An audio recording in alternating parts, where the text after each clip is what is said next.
एक औरत सिर्फ उम्मीदें डालती जा रही है कि तुम मुझे शॉपिंग भी कराओगे, मुझे घुमाने भी लेके जाओगे, मेरे सारे खर्चे भी उठाओगे, बिल्स भी भरोगे, एक्सपेंसेस भी, हर चीज़। आदमी सिर्फ निभा रहा है, हाँ मैं करूँगा, हाँ मैं तुम्हें घुमाऊँगा, हाँ मैं उठाऊँगा। वो फिर ये यहाँ तक तो ठीक चलता है, लेकिन जब इतना करने के बाद भी जब औरत की शिकायतें ख़त्म नहीं होती हैं, जहाँ पे ग्रेटफुलनेस ख़त्म होके जो कहते हैं ना कि शिकायतें ज़्यादा आ जाती हैं, वहाँ पे वो टॉक्सिक हो जाता है। जब पॉसेसिवनेस बढ़ के किसी चीज़ को लेके ना ज़बरदस्ती बन जाती है, वो ज़िद हम्म। बन जाती है, वो टॉक्सिक हो जाता है। आप एक इंसान को रोके गलत चीज़ करने के लिए, उसको बेहतर बनाने के लिए, उसकी आदतों में सुधार लाने के लिए सही है। आप किसी आदमी को रोके कि वो इंसान तुम्हारा फ़ायदा उठाना चाहता है, तुम्हारे लिए सही नहीं है, वो लड़की जो है मुझे उसका थोड़ा-सा व्यवहार सही नहीं लगा, आप उसको रोकें। क्यों? क्योंकि आप उस आदमी का बेहतर चाहते हैं। लेकिन अगर आप उसको रोक रहे हैं कि नहीं, तुम अपने दोस्तों से बात नहीं कर सकते क्योंकि मुझे नहीं पसंद, तुम लड़कियों से बात नहीं कर सकते क्योंकि मुझे नहीं पसंद, तुम कहीं नहीं जा सकते क्योंकि मुझे नहीं पसंद। ये तुम्हें नहीं पसंद वाली जो चीज़ें हैं, वो एक रिश्ते को टॉक्सिक बनाती जाती हैं। वहाँ एक इंसान है जो घुटता चला जाता है, जो वो कहते हैं ना कि वो अपने ज़हन में एक तूफ़ान लेता जाता है और दूसरे इंसान को समझ ही नहीं आता है। दूसरा इंसान भूल जाता है कि वो भी एक इंसान है। कोई भी रिश्ता हो, यारी दोस्ती का हो, गर्लफ्रेंड बॉयफ्रेंड का हो, ईगो नहीं होनी चाहिए, बिल्कुल। क्योंकि ईगो कहीं ना कहीं आपके रिश्ते को पूरा ख़त्म ही कर देती है। लेकिन जनरली कई बार बहुत पॉपअप हुआ, हाईलाइट भी हुआ है कि मेल ईगो, तो क्या वुमेन की ईगो नहीं होती?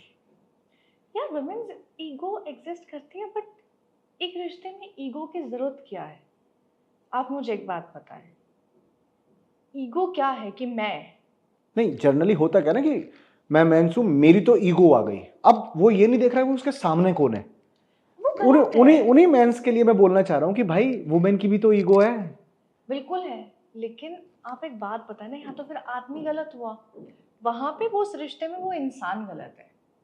यहाँ पे किसी भी रिश्ते में जब घमंड, मैं, ईगो, गुस्सा, फ्रस्ट्रेशन, टॉक्सिकनेस, जलन, ये सब चीज़ें आ जाती हैं तो वो रिश्ता नहीं चलता है।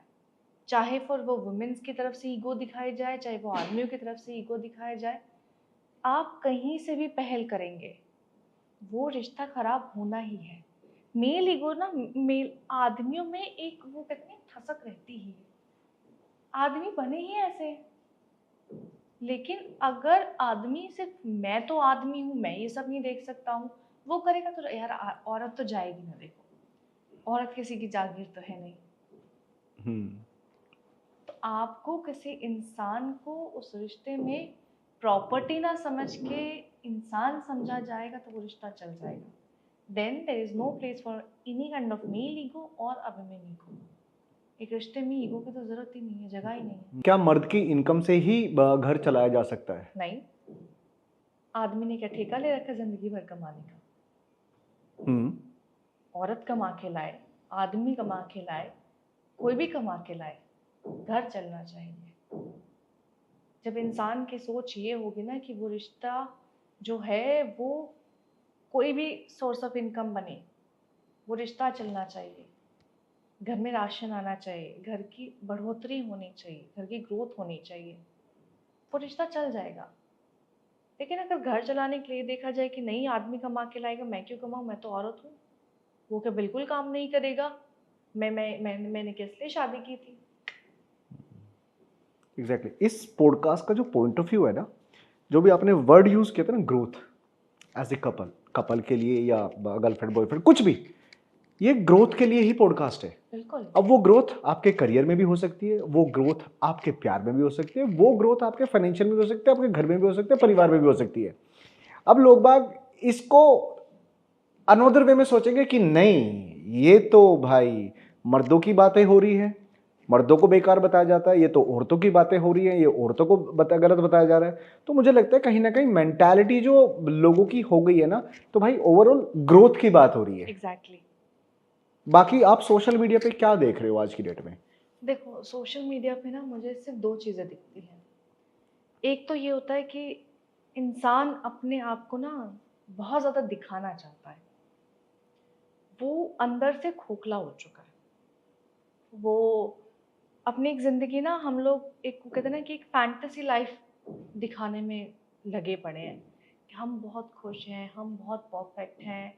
इंसान पीपल प्लीज़र बन चुका है एंड आई हेट पीपल प्लीज़र्स।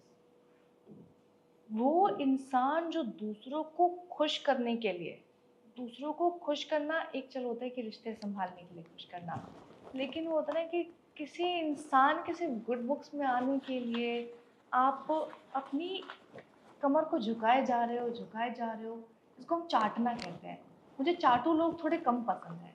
मुझे नफ़रत है उन लोगों से जो अपनी रीढ़ की हड्डी को झुका देते हैं और वो सीधी ही नहीं कर पाते। क्योंकि एट द एंड होना क्या है? कमर में दर्द सिर्फ आपके होगा। वो दूसरा इंसान आपको लात मार के किसी और को चेला बना देगा। हम्म। आप अपनी ज़िंदगी में अपने वजूद को कितनी अहमियत देते हो, मेरे लिए वो मायने रखता है। मुझे ना मैं बहुत नोटिस कर रही थी कि मैं बहुत ऑब्जर्वेंट हूँ।